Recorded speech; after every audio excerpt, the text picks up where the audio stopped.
A fast-moving wildfire is still burning in the foothills above Boise tonight. It's burned about 2,000 acres so far with no signs of containment. That fire started near the 1900 block of North Claremont Drive. That's just north of the popular military reserve in Boise. And now people in Boise County are on alert. We've got team coverage tonight of this fire. Chief Meteorologist Rachel Garceau is tracking weather conditions and has details on a system that moved across the area today.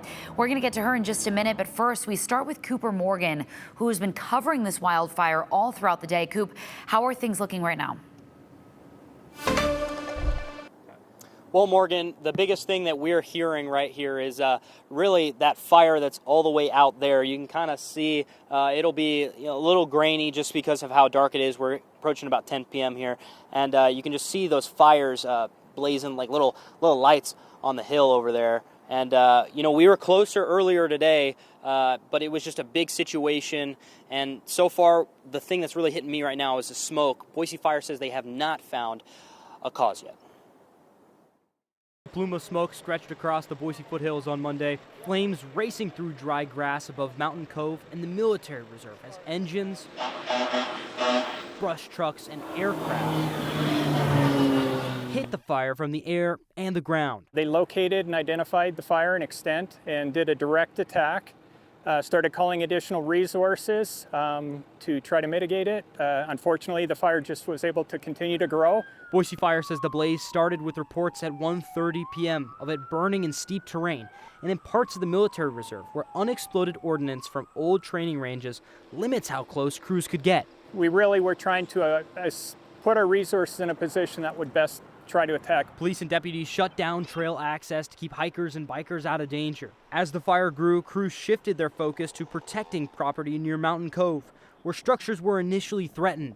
They were able to protect the structures, so we've had no damage or destruction to any structures. Bureau of Land Management air tankers dropped fire retardant, while helicopters made repeated water drops to try and slow the fire's advance. Boise Fire has sent out a wireless alert telling people to stay out of the trail systems and stay aware as the wind shifts. That uncertainty has neighbors keeping a close eye on the fire as well. As a homeowner, I'm worried about the fire changing directions, which it seems to be doing right now.